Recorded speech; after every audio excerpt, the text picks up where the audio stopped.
Assalamualaikum warahmatullahi wabarakatuh. Alhamdulillahi rabbil alamin. Alladhi khalaqas samawati wal ard wa ja'ala adh-dhulumati wan nur. Thumma alladhina kafaru bi rabbihim ya'dilun. Asyhadu an la ilaha illallah wa asyhadu anna Muhammadan abduhu wa rasuluh. Allahumma salli wa sallim alaihi wa ala alihi wa ashabihi wa man tabi'ahum bi ihsanin ila yaumiddin, amma ba'd.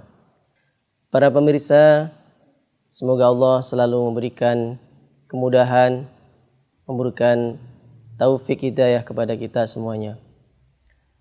Ketahuilah bahwasanya di dunia tidak akan kekal, bahwasanya kita akan menemui kematian kita.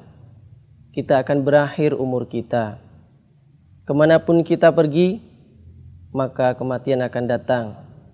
Kalau memang waktu yang telah diberikan oleh Allah Subhanahu wa taala, yang telah ditentukan sudah datang, pasti akan datang pula kematian itu dan berakhir pula kehidupan kita di dunia. Sebuah kisah pada zaman Nabi Sulaiman alaihissalam. Ketika Nabi Sulaiman alaihissalam duduk bersama menterinya di suatu pagi waktu duha. Beliau duduk bersama menterinya, kemudian datanglah seorang tamu. Seorang laki-laki. Tamu ini bercakap-cakap dengan Nabi Sulaiman alaihissalam, tapi dia selalu melirik kepada menteri Nabi Sulaiman alaihissalam. Dilirik terus. Maka setelah bercakap-cakap sekian lamanya, maka pamitlah tamu tersebut. Kemudian menterinya Nabi Sulaiman bertanya, "Ya Nabi Allah, as'aluka billah." Wahai Nabi Sulaiman, Nabi Allah, saya bertanya kepadamu ya Nabi, siapakah yang datang tadi? Beliau mengatakan, itu adalah malaikat maut. Maka menterinya mengatakan, sungguh tadi dia melirik terus saya. Dia melototin saya terus. Saya takut.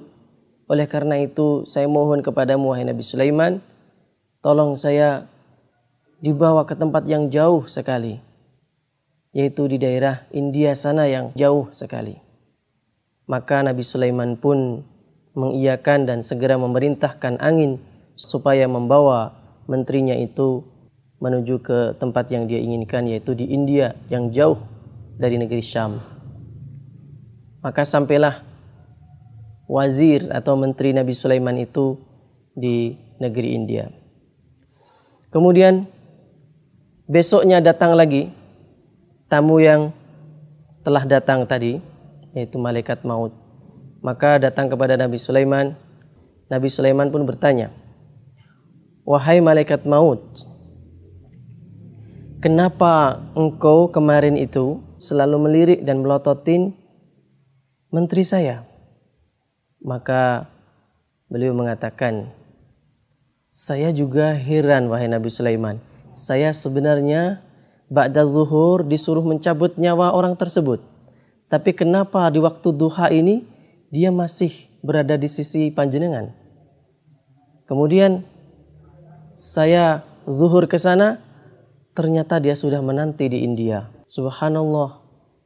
Inilah kematian.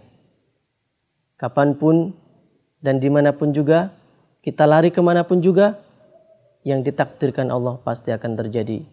Allah berfirman dalam surah Al-Jum'ah ayat 8.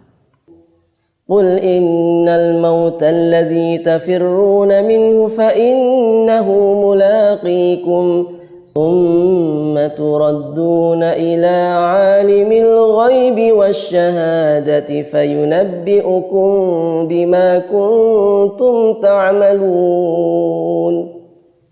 Katakan wahai Muhammad, sesungguhnya kematian yang kalian lari daripadanya pasti akan menjemput kalian. Kemudian kalian akan dibawa kepada Rabb kalian, kepada Allah. Kemudian akan disampaikan, diberitakan kepada kalian apa-apa yang telah kau kerjakan di dunia ini. Para pemirsa yang dimuliakan oleh Allah Subhanahu wa taala, maka yang paling penting bagi kita adalah mempersiapkan apa yang menjadi bekal bagi kita untuk di akhirat kelak. Allah berfirman, Ya ayyuhalladzina amanu attaqullah wal tanzur nafsum ma qaddamat lighad wattaqullah innallaha khabirun bima ta'malun. Wahai orang-orang yang beriman, bertakwalah kepada Allah. Wal tanzur nafsum ma qaddamat lighad, dan lihatlah masa depan kalian di akhirat. Persiapkan apa yang kau bawa bekal kelak berada di akhirat kelak. Wattaqullah, bertakwalah. Innallaha khabirum bima ta'malun. Sesungguhnya Allah Maha khabir, Maha mengetahui apa-apa yang kalian lakukan. Kemudian Allah berfirman dalam ayat seterusnya, ayat 19. وَلَا تَكُونُوا كَالَّذِينَ نَسُوا اللَّهَ فَأَنْسَاهُمْ أَنفُسَهُمْ أُولَئِكَ هُمُ الْفَاسِقُونَ لَا يَسْتَوِي أَصْحَابُ النَّارِ وَأَصْحَابُ الْجَنَّةِ أَصْحَابُ الْجَنَّةِ هُمُ الْفَائِزُونَ. Jangan menjadi orang yang lupa kepada Allah sehingga Allah melupakan kalian. Allah tidak mempedulikan kalian di akhirat kelak. Allah menyiksa kalian, membawa kepada neraka Allah Subhanahu wa taala. Sesungguhnya penghuni neraka dan penghuni surga itu tidak sama. Yang beruntung adalah penghuni surga. Semoga kita semua termasuk golongan yang dirahmati oleh Allah, dimudahkan dan semuanya termasuk golongan surganya Allah. Amin ya rabbal alamin. Aqulu qouli hadza wa astaghfirullah li wa lakum innahu wal ghafurur rahim. Wassalamualaikum warahmatullahi wabarakatuh.